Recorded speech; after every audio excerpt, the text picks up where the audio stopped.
3, 2, 1, go! For years, James Cameron has basically been threatening the possibility of another Avatar movie, and most of us doubted the man, but after almost 15 years, the man proved us all wrong, and made the exact same movie he did the first time. I'm not kidding, almost every story beat for this movie is the same, and the logic behind some of these decisions just baffle me, because James Cameron just feels like he went out of his way to keep the exact same cast from the first movie. Like, you remember the overtop general in the first one, played by Stephen Lang? Oh yeah, he's back. I'm sure you're asking, didn't he die? Oh yeah, an Avatar clone. Yeah, a clone version of him who hates the hero Jake Sully, even though he doesn't know how he died. So wait, when was this sample taken for this clone? Like right before the final fight? Convenient. Also, since when have these humans been able to clone themselves? That has shown up 0% in the franchise. Okay, whatever. But hey, guess who also died in the first one but is back in this movie? Sigourney Weaver. Yeah, somehow her character, even though she died, gave birth to a child. At least I remember it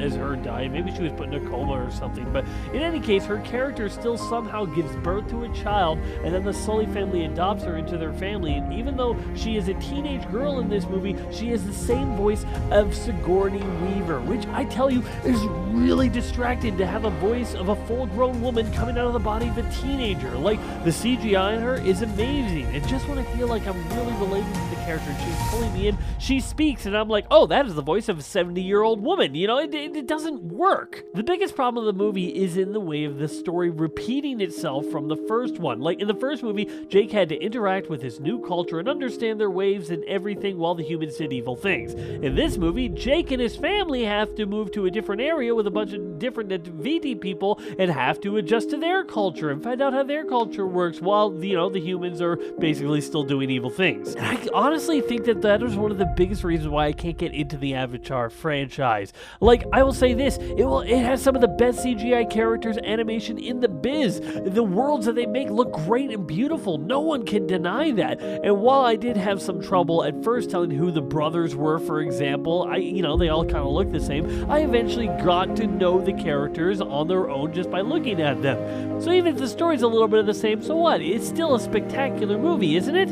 Well, the movie feels like it was made for environmental terrorist groups.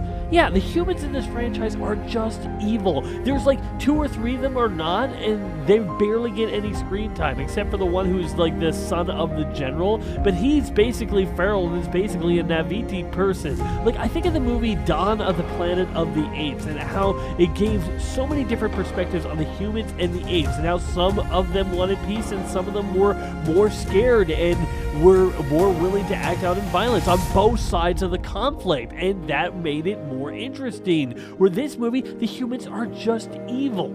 I mean, they say in this movie how Earth basically is destroyed and how we need to find another planet to live, and they are choosing Pandora, but that's never ever brought up of the trickiness of moving to another planet and becoming refugees to another planet. Do you become conquerors or you try to work in peace? No, we just focus on the humans killing these whale creatures for something that will keep humans young, and an obvious attempt to show us what we are doing in our own world.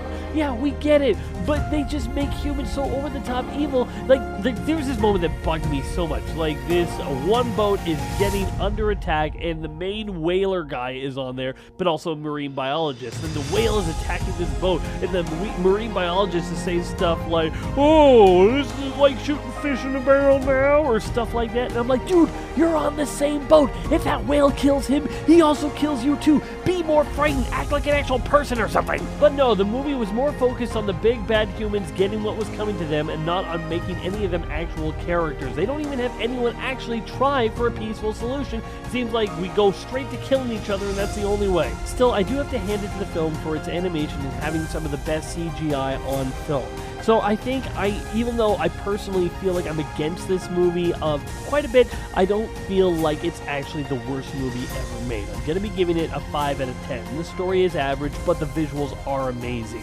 But I have absolutely no desire to see anything else in this franchise. Honestly, I felt like I saw this one just so I could know what everybody else was talking about. But I expect I will see you in a few years when we do this exact same thing again, except we're going to be learning about the fire Naviti. Woo, it's totally different.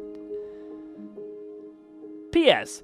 Guys, remember, just because it's James Cameron directing this movie doesn't mean we have to give it a boatload of money. If you want to watch a movie that is a sequel to a movie that came out a lot of years ago that is pushing boundaries, watch Puss in Boots. It's doing way more than this movie is. Be sure to check out some of these other videos on my channel. And wait for more coming soon.